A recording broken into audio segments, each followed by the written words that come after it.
Welcome to episode 34 of the Energy Balance Podcast, where we teach you how to live without constant hunger and cravings, fatigue, brain fog, poor sleep, and all sorts of other low energy symptoms by maximizing your cellular energy. I'm Jay Feldman. I'm a health coach and independent health researcher, and joining me again today is my good friend, Mike Fave. Mike and I have been studying health and nutrition together for a long time now, and Mike also draws on his experiences from working within the healthcare industry.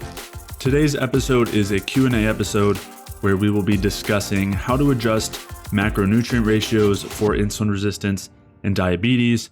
We'll also talk about other factors that can affect insulin sensitivity outside of those macronutrient ratios and how to address those factors if you are dealing with any sort of insulin resistance. We'll also be discussing the problems with the vast majority of melatonin supplements. We'll be talking about whether GABA plays a role in sleep and how to support healthy GABA production. And we'll talk about why we may want to reconsider using melatonin supplements in order to improve sleep and what we can do instead. If you have any questions that you'd like us to answer on a future Q&A episode, you can send an email in to jay@jayfeldmanwellness.com. That's jay@jayfeldmanwellness.com. Or feel free to leave those in the comments if you're watching this on YouTube. To check out the show notes for today's episode, head over to jayfeldmanwellness.com/podcast, where I'll be linking to any studies or articles or anything else that we discuss throughout today's episode.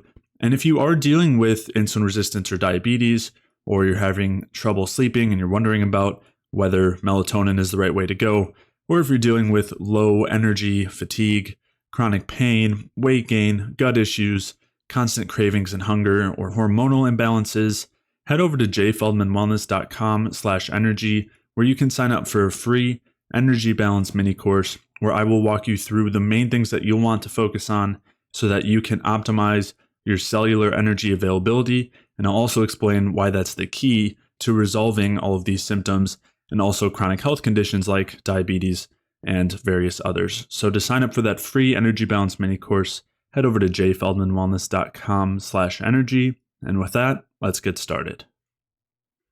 Okay, Galia asks, how much do you think should be the total caloric intake of sugars, proteins, and fats in insulin resistance and type 2 diabetes? Let's say 1,800 calories a day. How do you divide them?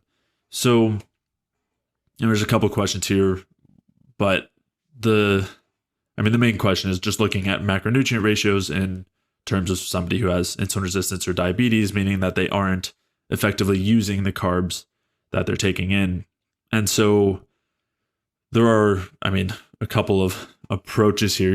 Anybody from the low carb standpoint would just be saying to avoid carbs. But of course, that doesn't actually solve the problem of not being able to use those carbs effectively. And one thing that's really important when it comes to being able to use those carbs effectively is, or can be, the amount of fat that's circulating as free fatty acids. So because of that, this is one instance where potentially having a lower fat diet could be more helpful as far as improving carb utilization. We typically are suggesting a more moderate fat intake, 30 to 40%. But this is a situation where potentially, trying under 30% or even lower, like a pretty low fat diet, which has been shown in some of the literature to be beneficial in this instance. It might be, a better idea here. There's, when looking at the very low fat diets, there is evidence of those being pretty beneficial for people who are severely insulin resistant. Denise Midger has an article talking about that in defense of low fat, which I'll link to in the show notes. But that's talking about basically 10% or less of dietary calories from fat. So in an extreme example that might be helpful, I would say there are a ton of reasons why somebody might be dealing with insulin resistance, because there's various reasons why somebody might not be able to use carbs effectively. There are nutrient deficiencies as one, whether that's B vitamins or minerals like magnesium or zinc or copper, or endotoxin from having gut dysfunction. Those are things that might lead to an inability to use carbs effectively and lead to insulin resistance. So lower fat isn't necessarily the first place I would go because, as we've talked about in the past, there's often a cost associated with that. It can be relatively stressful, just like a lower calorie diet can. In that, when we have too low of free fatty acids, it does lead to a stress response. So there might be some cost associated with that. So it wouldn't be the first thing I do, but it is something that might be worth exploring if you are dealing with insulin resistance. Yeah, I mean, I think it depends on what's causing insulin resistance. Right. Overall, I think that's the most important question. So, and in for a lot of type 2 diabetes, the insulin resistance, at least from the research that I've read, seems to be coming from endotoxemia, like a low grade chronic endotoxemia. And endotoxin, as we talked about quite a few times on here, is it's basically like a portion of the bacterial cell wall that the immune system recognizes and causes an inflammatory response. But in doing so, it actually directly shuts down energy metabolism, and it causes itself hypertriglyceridemia or hyperlipidemia, basically. So it causes an increase of blood lipids, so cholesterol, triglycerides, because those have and we talked about just in our previous heart disease podcast that the increased blood lipids have a beneficial effect on binding up endotoxin, bringing it to the liver for destruction or detoxification without inducing a potent inflammatory immune response. And in some studies with rats and different animals, when they have higher blood lipids or or they have a decent amount of bile acids in the intestine or anything along those lines, it basically eliminates endotoxic shock or hemorrhagic shock from endotoxic exposure, particularly from the intestine. So, and there's the problem with the elevated blood lipids Jay just mentioned is that it can lead to a degree of insulin resistance because you have a high amount of circulating free fatty acids. And it's not necessarily just because the blood lipids, because the endotoxin itself impairs mitochondrial dysfunction. So it's sort of a huge system. And the reason why I'm touching on endotoxin specifically is because endotoxin is one of the main factors in diabetes, particularly type 2 diabetes, and insulin resistance from there. So that would be the first thing that I would want to address is the endotoxin. And so that's why with the endotoxin, basically, and there's some studies, we'll link to some of them, but if I remember correctly, in some of the studies, they actually, and this was in rats, they diverted the intestinal contents past a different portion of the small intestine. So they basically like cut a portion and move the flow around. And then the diabetes within the animals stopped. And then in bariatric surgeries in humans, when they do like a Roux-en-Y where they disconnect, I think it's from the stomach, they bypass the stomach and go directly to the stomach. And I think part of, I think it's the jejunum, and then they go directly to a different portion of the small intestine. They actually get rid of the diabetes that way as well. And it happens regardless of losing, whether or not the people lost weight, like the diabetic markers and blood sugar and insulin resistance improve. And I think this is further indication of endotoxin being a very startlingly primary component in type 2 diabetes. The other thing to consider there is high amounts of polyunsaturated fatty acid consumption. So the goal would be to fix that underlying problem. And so there's different dietary strategies with those goals in mind, essentially. So you don't want to be super low fat. I mean, and Jay touched on it. That may help for some people because it basically forces your body to use the carbohydrate that's coming in, or especially if you're taking in high amounts of fruit, or specific vegetables or tubers and things like that. But the issue is that in certain people, and this is why I think a lot of people find relief on keto diets, is that the high saturated fatty acid contents can trigger bile release from the liver, and then that can help clear out the small intestine. And then also having a high amount of fatty acids, saturated fatty acids, and monounsaturated fatty acids in the diet can help protect the liver from endotoxin. So there's a whole host of factors going on here. So the goal would be to initially start with an average amount of fat in the diet, maybe like 30% of saturated monounsaturated fatty acids from butter, beef tallow, cocoa butter, and help to, number one, it protects against endotoxin, but it also stimulates the bile release, which may help to clear out the intestine. and then focus on carbohydrates that are easy to digest but come with a lot of plant compounds and different polyphenols and flavonoids and things like that, because they basically help to fix that dysbiosis in the intestine. So that would be the goal. That would be the goal for me, is to see what, if I can help clear out this small intestine with the saturated fatty acids, and then you can try different compounds, different plant compounds, different herbs can help with that process. And then making sure that you have enough carbohydrate on board, from specifically, if I think within, for somebody who's type 2 diabetic and insulin resistant, I think the ideal would be fruit sugar, and specifically from whole fruits and from 100% fruit juice would be the best way to go, because of the plant compounds present within the fruit and the fruit juice. So, and for specific macronutrient ratios, I mean, the generally what we've talked about in previous podcasts was 30 to 40% for fats, and then 40 to 50% for carbs, and generally 20% and under for protein. And I mean, it really, those can vary a little bit and vary a decent amount. Some people do better on lower fat.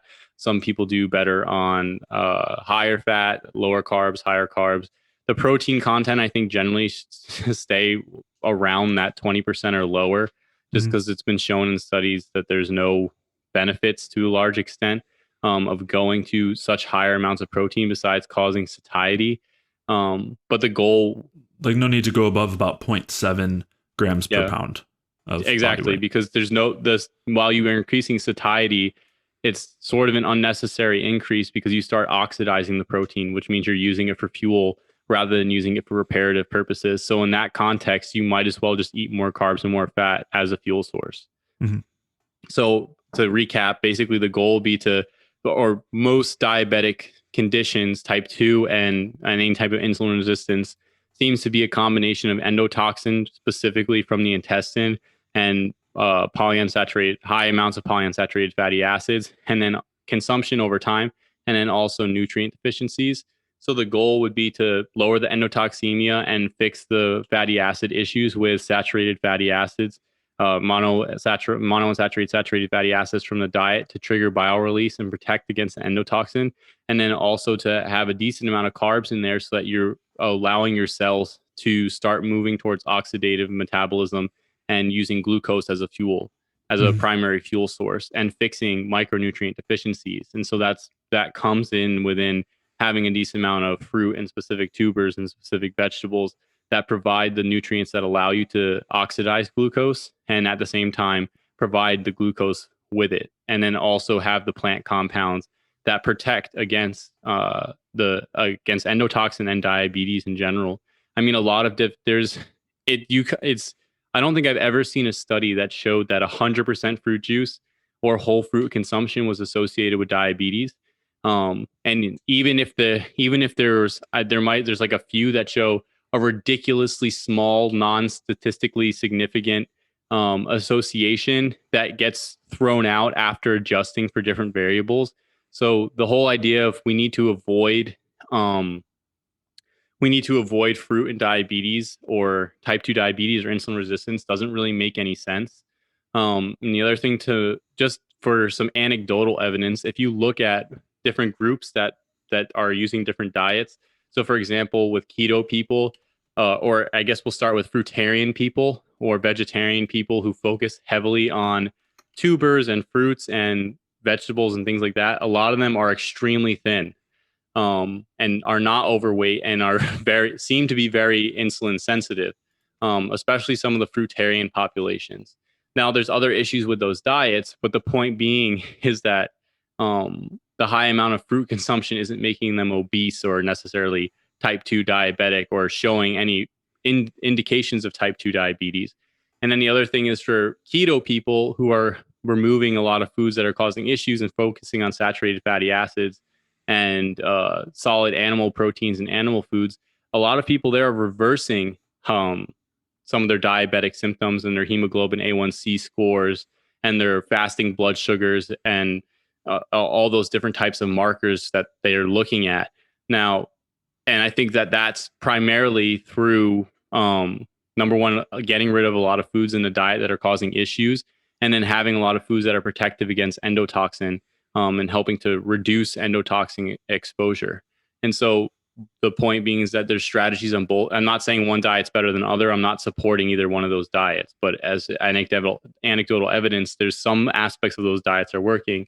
And the question is, well, what's working in those aspects? And I think it's avoidance of certain foods, like a lot of polyunsaturated fatty acids, and then the saturated fat and solid nutrition from animal products in the keto or carnivore group, and then in the fruitarian and some of the vegan groups, a decent amount of nutrition from some of their plant foods, and then decent amounts of sugars and carbohydrates, and then modulation of the bacterial flora within the intestine. So my recommendation would focus on those areas, and my main focus to start would be looking at what's going on endotoxin wise in the gut, and then previous consumption of polyunsaturated fatty acids.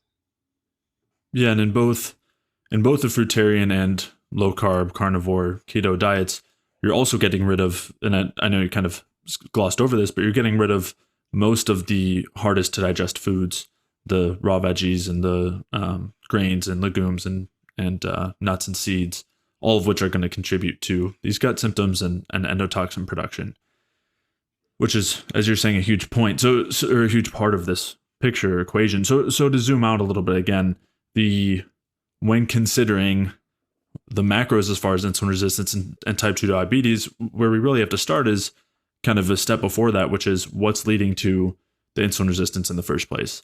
And I've written a couple articles, videos we've talked about in previous podcasts, so I'll link to those things discussing insulin resistance and diabetes in more detail.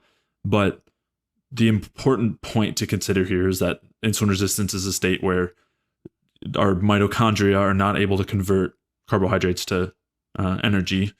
Endotoxin, as you mentioned, is a huge factor here that can block that process. Nutrient deficiencies are another one. Polyunsaturated fats or PUFA are another one, which you mentioned. So yes, macro ratios can matter, of course, but it's typically not going to be the solution. And I would look to solving a lot of those other factors first before even looking to go low fat or moderate fat or anything like that. I mean, outside of having carbs and keeping a relatively balanced macro ratio. I mean, I just wouldn't go to any extremes there for sure, but before addressing those other things. Yeah, it's a stepwise process. So for the first thing to look at is, okay, well, what is the underlying process? Like, what is really contributing? Do I have nutrient deficiencies? Have I been living on Coca-Cola and Easy Mac and I don't know, McChickens? And then so basically it's like, okay, well, you have a frank nutrient deficiencies and a high polyunsaturated fatty acid consumption over time. And so then maybe you want to start changing your diet first, what foods you're eating, to having more fruits, more specific types of vegetables or tubers, and this depends on what agrees with you, which takes a degree of self experimentation. And then from there, the next question is then I would start to tweak on more of the nuances and the details. But for a lot of people, and there's a lot of anecdotes and case studies and reports out there of people, moving over to even a Mediterranean diet or moving over to the paleo diet or a carnivore diet or a keto diet or a vegetarian diet or a vegan diet or fruitarian, whatever it is, and getting rid of a lot of like the packaged foods, like heavily processed packaged foods, getting rid of some of the foods that are very difficult to digest for them, getting rid of high amounts of vegetable oils, and then moving into consuming more fruits and more specific vegetables and different components, and getting beneficial results just from changing the diet without necessarily focusing on the macronutrients. Now, that's not to say that it's not to say that I'm supporting all of those different diets, but I'm looking at the common thread between these diets and then people's reports of success and saying, okay, well, what's common to all of them? Because there is a lot of them are working for people. And then also looking at, okay, well, what's the mechanisms underneath what is working for the different people? And it seems to be moving towards having the different plant compounds, having a greater amount of nutritious components, having components that don't cause dysbiosis in the intestine. Like if you were to eat just a ton of extremely refined flour or something like that with refined sugar and then fortified iron and whatnot, all these different components that can cause issues in the gut, especially if you already have some type of overgrowth and or high amounts of polyunsaturated fatty acid consumption, and moving to eating adequate protein, adequate carbs, and adequate fat from. And even if the sources for some people aren't perfectly ideal, they're still so people still improve. They're still making the improvements, and I think that's important to point out. So again, it's the stepwise to be, okay, what foods are you eating? Start to look and adjust those foods, and then from there you can start to get more nuance with macros. But you want to see, and a good place to start is to go into Chronometer, which is an app that both Jay and I have used previously, and you can break down. And this is not for everyone. If you were interested in doing it or you're in a really bad spot, you can put your foods in the Chronometer, and you can see, am I meeting all my micronutrients? Am I meeting all my vitamins and minerals and things like that? And just to get a sense of what you're doing. I mean, if your diet is, if you put it in there and you're severely deficient on a bunch of B vitamins, and then you replace those B vitamins and some of your symptoms start to go away, then you can go through that instead of having to do expensive lab tests and things and any types of diagnostics in those ways. So yeah, that would be my recommendation to start. The macros, I mean, a lot of people like to postulate online on what the ideal macros are. But I don't think going to either of the extremes in a long-term case is very helpful. In some short-term cases, there's definitely some benefit to it for different therapeutic approaches. And Denise Minter touches upon that in her article. And then there's a lot of research on different approaches on PubMed and things like that. But I don't think long-term, the different extreme groups don't seem to be lasting. I don't see many people doing fruitarian and being healthy over like 10, 15, 20 years type of thing, or people doing keto over extremely extended periods of time and doing well. It's a lot of those are really therapeutic, short-term types of things, if that. So that's something to keep in mind. I think and for a lot of people, I don't think it's necessary to even go there. And for a lot of people, it may actually be harmful. So my recommendation to be to stay away from extremes and adjust the foods first and some of the guidelines and principles that we laid out here. And then you can get more nuanced as you go. You basically gotta walk a little bit before you can run with some of this stuff. Yeah, I think you mentioned Chronometer. I think using an app to track what you're eating is like, even just for a day, a lot of people who don't do it have so little idea of where they're at with all of these things. So I think that's a really helpful place to start. And just so you have an idea of micronutrients and macronutrients, and if you're eating enough calories and whatnot. So basically, as far as if you've addressed a lot of those other factors that we've discussed and you're still dealing with these issues, then potentially trying a very low fat diet for a period of time could be helpful for bringing you out of that more insulin resistant state and then being able to bring the fat up later, which the reason why we don't want to go too low on fat is because it will stimulate our stress systems and can decrease the production of reproductive hormones and probably other beneficial metabolic hormones as well. So it wouldn't be a long-term solution, but maybe something that would help in the short term.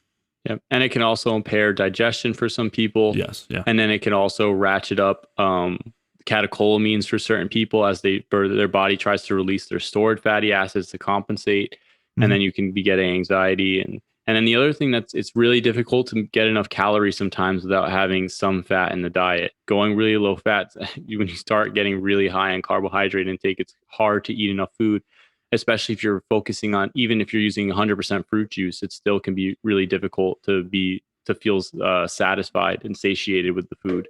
So, and the one thing I want to point out is, as you mentioned earlier, for protein content, we have about 0.7 grams per pound. And then for somebody who's type 2 diabetes with insulin resistance, I don't assume them to be working out extremely heavy, but for people who are working out heavier, then you can go a little bit higher. Some people say a gram per pound. It's on the higher side, on the much higher side. The research shows about 0.7. And then basically after you have your 0.7 grams per pound, you're looking at filling in the rest with carbs and fat and determining what ratio that is that works for you. And that's basically how I figured out, or how I guess constructed my diet initially, and then I don't track. And for the chronometer recommendation, I don't track every day.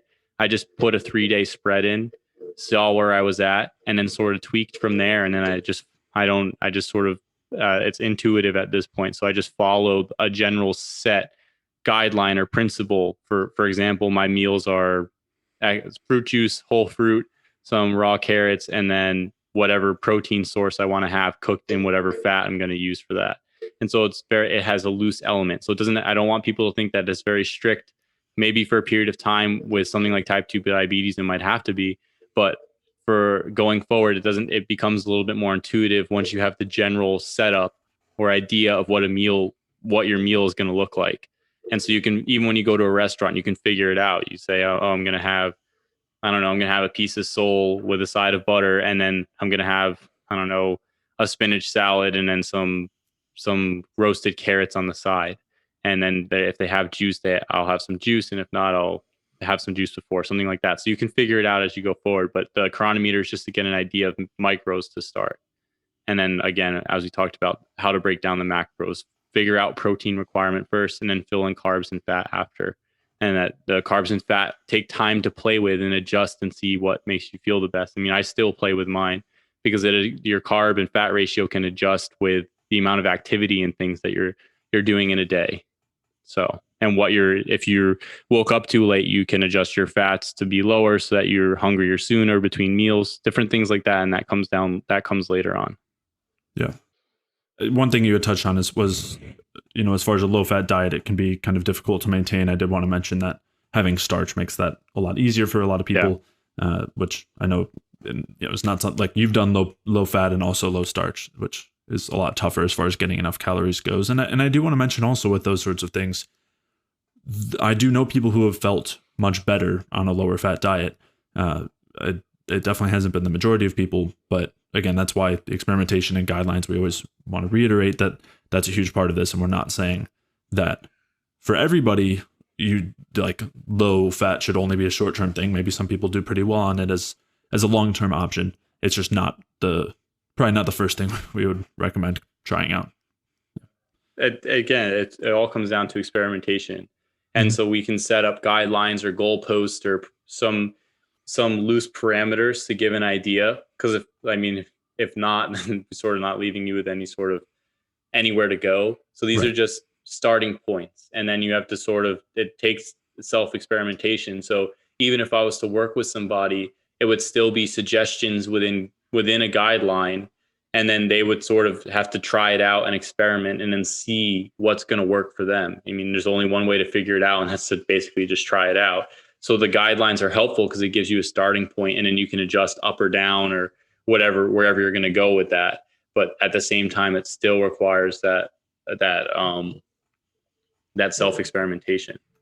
Mm-hmm. So that's why there's no as much as it'd be nice to say, well, you need to eat this much fat and this much carbs and this much percentage and this many grams and this much protein and this exact amount of grams. I mean, nothing, at least in my experience working with people, it hasn't turned out or functioned that way. There's a lot of variability for what people tolerate, even not only with amounts of different foods and macro ratios but also in terms of what foods they're eating and things. So there's a decent amount of leeway within the principles or guideline, and that's why it's a principle and not a specific recommendation.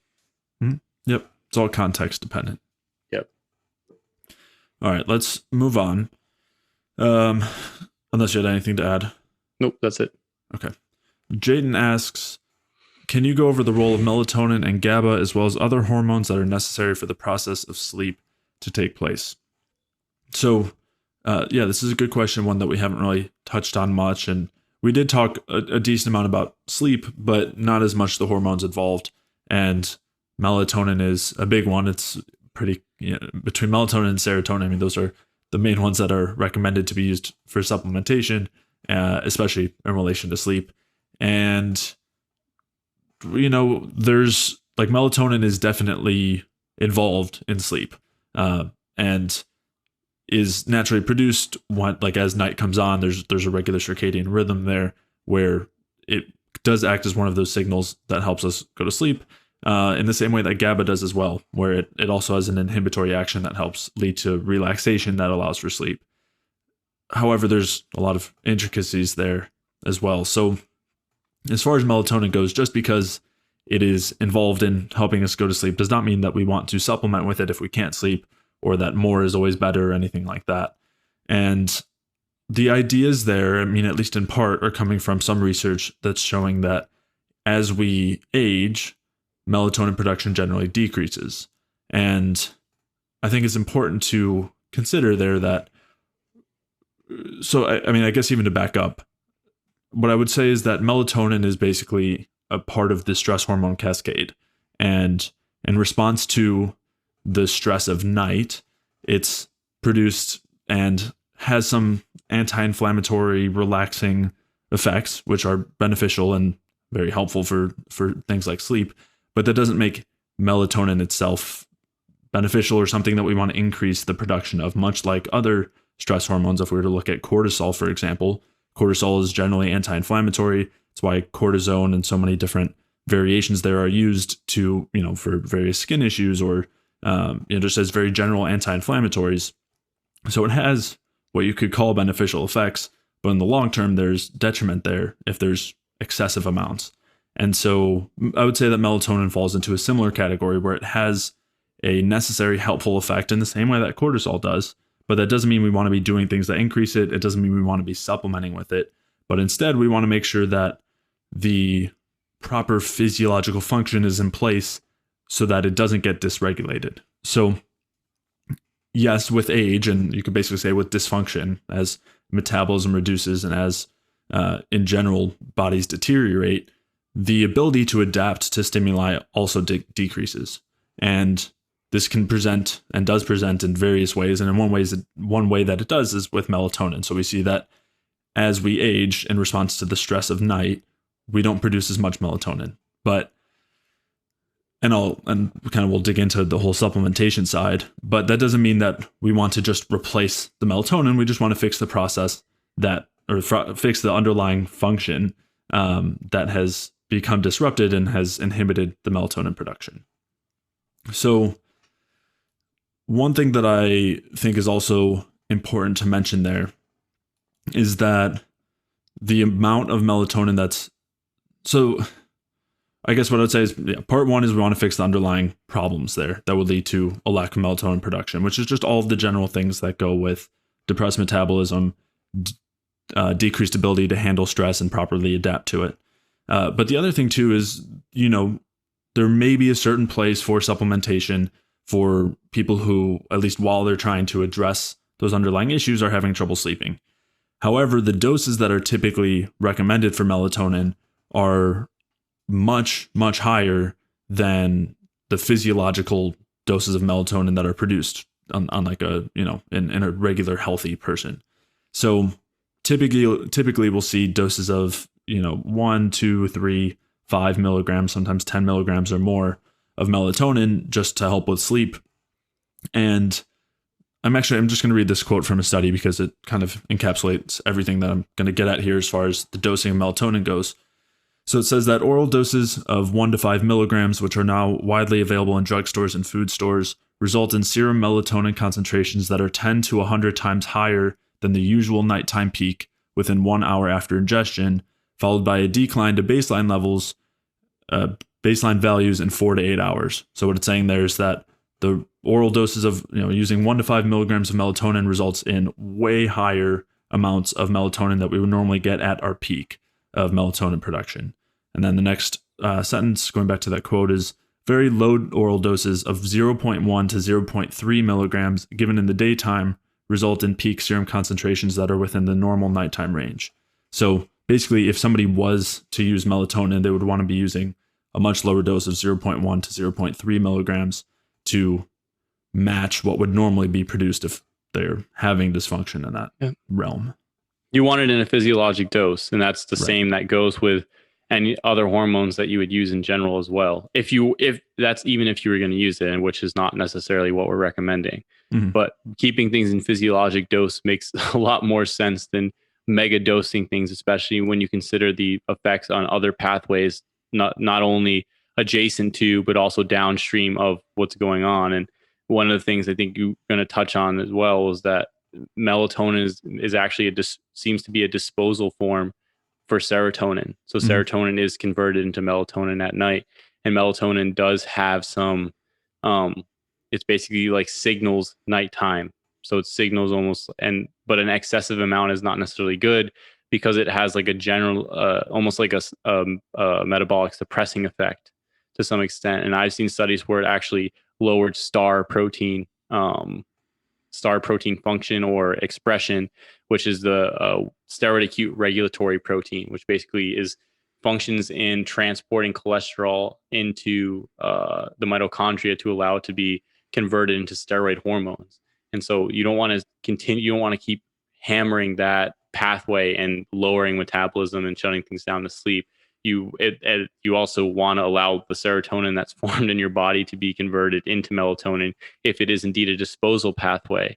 And then so the question that would be more important as far as melatonin in my mind would be, what if you are having issues with sleep and it is related to melatonin? Well, why aren't you converting your serotonin into melatonin? And then the question then that would be, well, are you exposed to excessive amounts of blue light at night? Mhm. And because that basically stimulates a receptor in the eye, melanopsin, that shuts down melatonin production. And so the goal would be to, number one, start looking, okay, am I sitting in front of a computer screen before I go to bed? Is that why I can't sleep? Did I eat enough carbohydrates? Because the other thing to keep in mind is for sleep and in general is if your cortisol or your stress hormones, cortisol or adrenaline, are jacked up or raised up, then they have a awakening effect, and that awakening effect can keep you up. So melatonin is implicated in sleep and serotonin. So a lot of people will use 5-HTP or will use Mhm. melatonin supplementation. Um, but the real goal would be to get your melatonin to function properly, and then to see if other hormones, like having excessive amounts of catecholamines and glucocorticoids, which will keep you awake and will prevent sleep, and excess cortisol has been shown to be a problem with insomnia, if getting those down and seeing why those are elevated. And then I guess I'll let you go into the GABA portion, and I'll go Yeah, on. well, We'll talk about it after. yeah. Well, and just to add in, as far as melatonin goes too, something that's signaling night and is downregulating our metabolism, also kind of signaling basically hibernation and slowing down our respiratory systems, or like mitochondrial respiration, so that we can sleep and like shut everything down to go to sleep.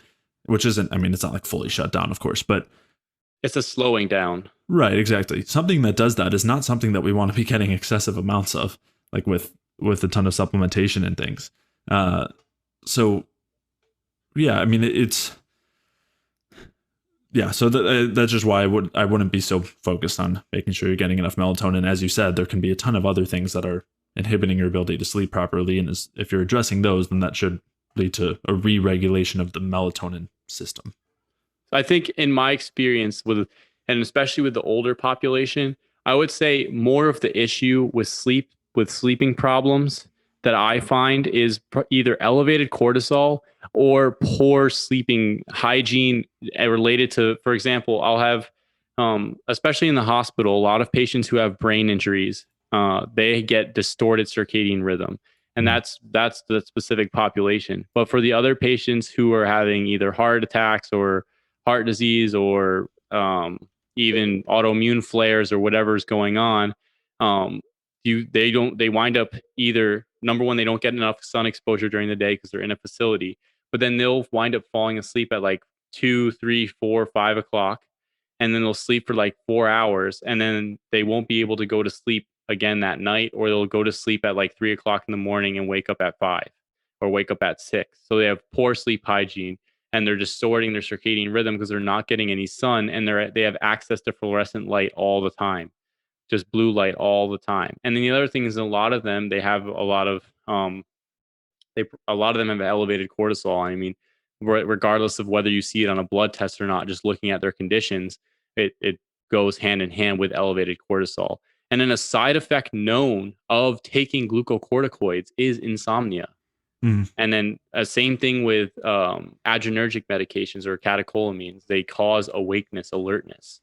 So those I don't think melatonin. I mean, I think there's definitely a portion like that's definitely at play with sleep, but I don't think supplementing melatonin is ever really the solution.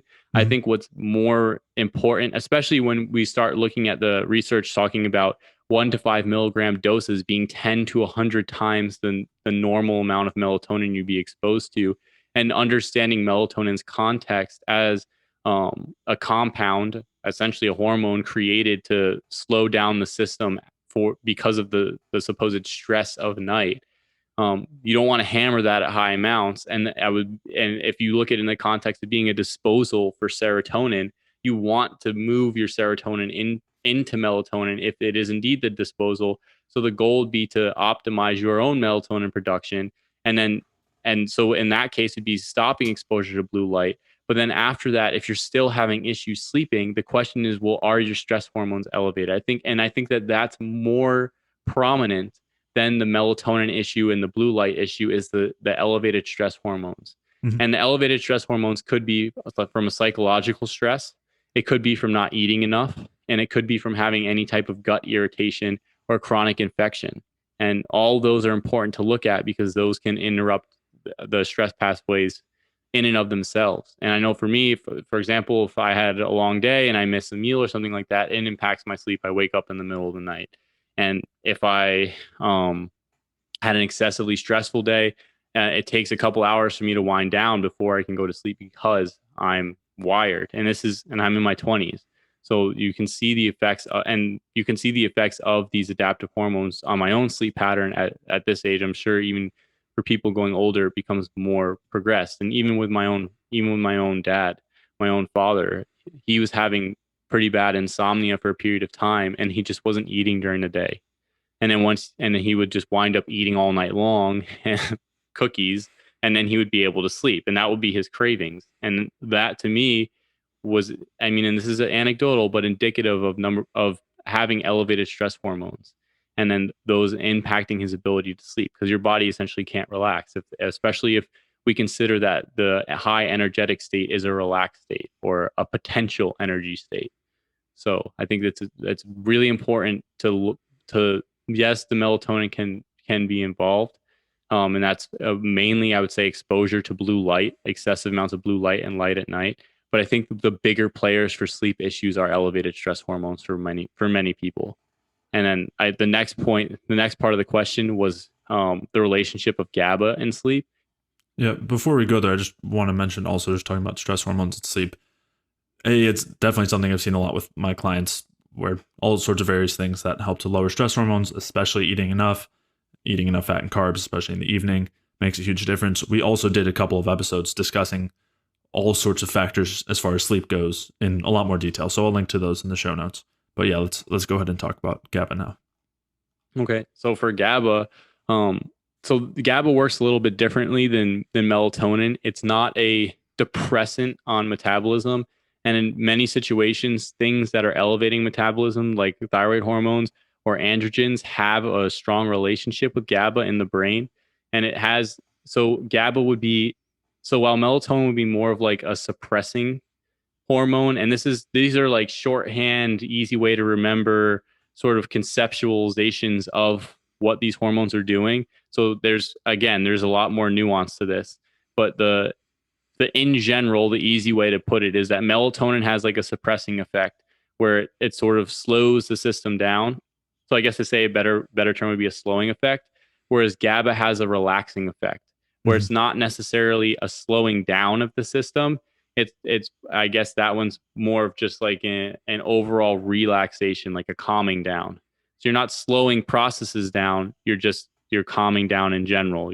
It's being able to easily handle the different stimuli and whatnot.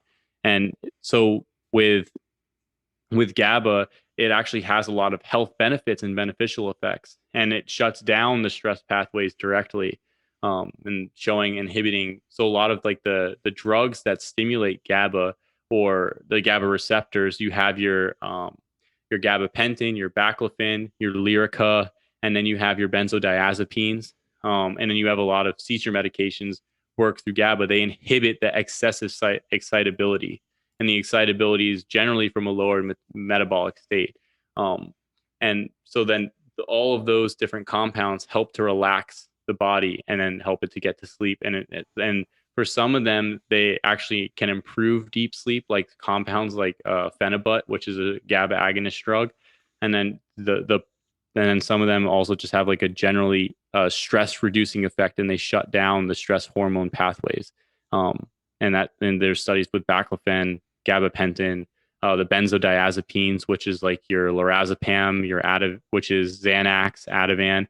Now, the problem with these drugs, and the reason I talk about these drugs is because most of the literature talking about GABA functions through looking at these different drugs, because obviously there's a decent amount of monetary incentive in finding these different drugs. The problem with all these different GABA substances is that the body builds a tolerance to them pretty quickly, and they're pretty addictive because of how relaxing they are, and some of them have a euphoric effect.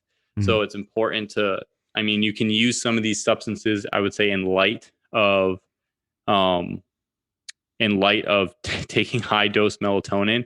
Now, I'm going to say which substances specifically, because I don't think taking benzodiazepines like Xanax and Ativan are a good idea. And again, those are used also for anxiety. So again, it has a relaxing effect, and and the reason they work is because they shut down the stress pathways. And that's also why they by function increasing GABA.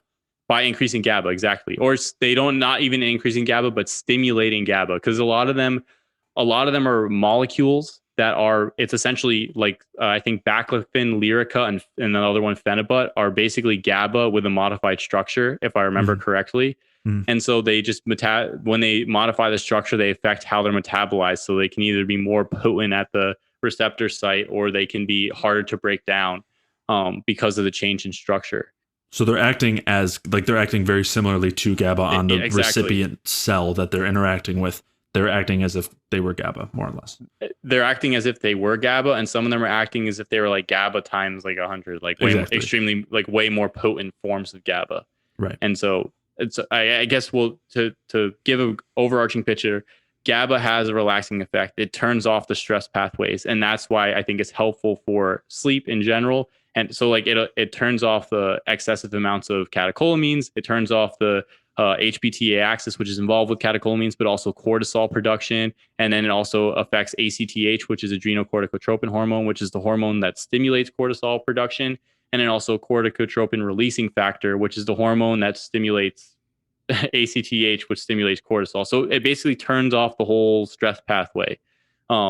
And then at the same time, it also has an inhibitory effect in the brain, interacting against excessive excitability with too much excessive glutamate, which is the main neurotransmitter associated with excitability. And usually you see high amounts of glutamate in seizures or in brain injuries or things like that. So it has a generally protective effect. And so so from there, basically the substances to use from the GABA perspective would be something like, and there's a lot of basic compounds like vitamin C has a GABA modulatory effect. Progesterone functions has a GABA effect in the brain. Chamomile has a GABA modulating effect. Taurine and glycine have inhibitory effects that have been hypothesized to function through GABA. Then as far as medications, I would say the safest one that I've seen, and again, tolerance still functions with this compound. And addictiveness can function with this compound. So you have to use it very carefully and very sparingly and know what you're doing. But that's phenibut. The other drugs that are approved in the United States, like the benzodiazepines, those are scheduled drugs, and those require a doctor's prescription, and those are extremely difficult to get off of, and they have really potent withdrawal symptoms. And essentially what those withdrawal symptoms are really bad anxiety and insomnia because it dysregulates those stress pathways. So it would be better to focus on much less potent compounds like the previous ones mentioned. And then the other drugs are like gabapentin or Lyrica, which is again Lyrica is a controlled substance, and then baclofen. A lot of those ones have a relaxing effect as well, but they're much more potent than the other substances, and they create dependency and they have withdrawal side effects. So I would tend to stay away from those. And then the other thing is people take those just to relax, even beyond sleep. And when you're taking them during the day as a relaxing agent, they also can cause sleepiness, because a lot of people will be put on gabapentin for seizures and any type of after any type of brain injury if you're at risk for seizures. And a lot of patients will complain of being just sleepy and drowsy throughout the day because they're essentially just really relaxed on the medications, especially when you start going higher doses. So Right. And that's because in seizures, it's basically overexcitation, like excessive amounts of yep. glutamate, and GABA is the inhibitory side of that. And so, and in going along with that, in GABA's effect on inducing sleepiness, there is a circadian rhythm associated here where GABA does have this kind of 24-hour cycle in certain areas of the brain that are involved in like our circadian rhythms, where it increases when it's dark, when it's nighttime, to help to relax us. So we want to make sure that those processes are working properly, and all of the general metabolic processes are involved there, where GABA is basically directly produced as a result of the mitochondrial respiration pathways. It's like a downstream product of it. So as long as those things are working well, GABA should be working well. I mean, again, as you said, it's also involved, like there are so many regulatory factors here from the hormonal standpoint, where you mentioned progesterone, which is also working through allopregnanolone in the brain, which is also increased from all sorts of other steroids. But basically, it's just the protective pro-metabolic steroids support GABA production, which makes sense. Again, talking about the inhibitory effects actually being the result of increased energy, as opposed to something like melatonin, where those are kind of more of a slowing down, hibernating type effect, which is not necessarily a relaxing effect.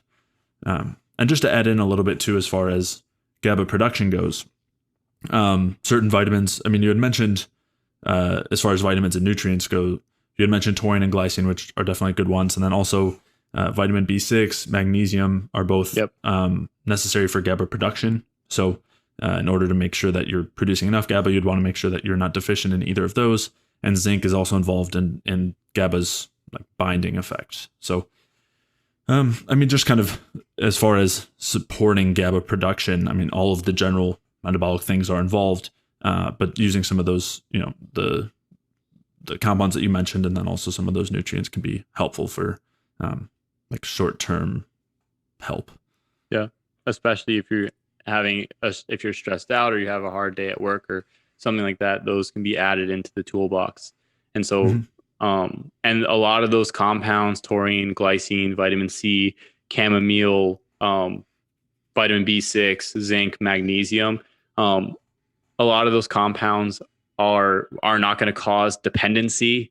They're not going to cause withdrawal symptoms. They can help relax. And the other thing to keep in mind here is that one of the most potent things to help people relax, and this is what a lot of people recommend to take at night, is having a decent amount of carbohydrate, a decent amount, specifically sugars. So you can take and because the reason I want to point this out is because there's some people or some ideas online where it's discussed like, oh, you need to take magnesium and glycine and taurine and all these things to lower cortisol and whatnot and help raise GABA production in the brain so that you can sleep, but you need to be on a zero carb diet. And it's just like, well, you can set yourself up by having all the nutrients, but if you don't have enough fuel, because again, during the night, you need to have adequate fuel present in general, not only to lower cortisol, but to provide your brain with glucose, and that comes from storing glycogen in the liver. So you want to make sure you have enough glucose on board. Number one, again, if you had like a stressful day, to deal with that stressful day as well, to provide resource to deal with the demands that are applied to the system. And then at the same time, so that you have enough glycogen for the liver to function at night. And that will lower the stress hormones of itself as well. And then all the other supporting nutrients have modulatory effects or effects in allowing for proper GABA production and utilization, and anything along those pathways. But at the same time, you need to have the nutrition behind it as well. So even with the sleep stuff, it's important to get in and make sure that your dietary patterns and whatnot are on board, and you have them locked in to a decent extent. And then you can start creating a toolbox of compounds that you can use to support different issues here and there. But again, the main and most important aspect is that diet is situated appropriately. And because you can take your Xanax, or and a lot of people do, they have extreme anxiety or they can't relax at night. And what winds up happening is that back in the day, you'd come home and you have a couple drinks.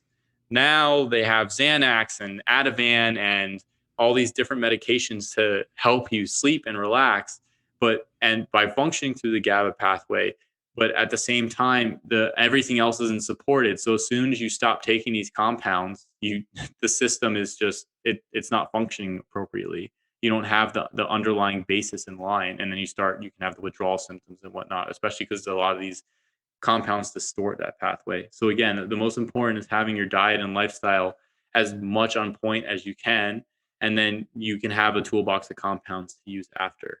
And again, the important for us, I don't think our recommendation is to go use high dose melatonin. I don't even think it's to take low dose melatonin. The idea would be to figure out why your melatonin is not functioning properly. And I think for a lot of people, that tends to be because of blue light exposure at night, like looking at your phone before bed. And easy ways to adjust this is just you have red light filters that you can download for every phone at this point. You can adjust the settings on any type of iPhone to make the screen very red. There's I think there's Iris and f.lux for computers.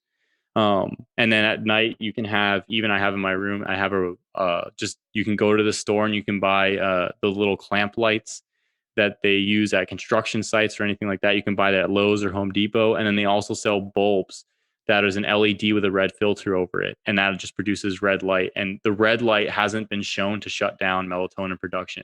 So if you're worried specifically about your melatonin production, and because the question was very specific to melatonin, then the best way I think to deal with that issue is to avoid blue light at night, and you maybe move over to red light once the sun goes down, basically. And you can even use Christmas lights. You just get the little red colored ones. So all those are easy options to just get a little bit of red light. And then I think the main issues for a lot of sleeping stuff is stress hormones, which is what we touched on. And Jay will reference other podcasts that we talked about with that. And then different sleep hygiene issues and circadian rhythm issues, like getting enough sunlight during the day and how long your naps are and when you're taking naps and anything along those lines. And then as far as GABA, we listed, again, it comes down to diet. And then there's different compounds that we mentioned that can help modulate GABA and allow it to function properly and be produced properly and used properly.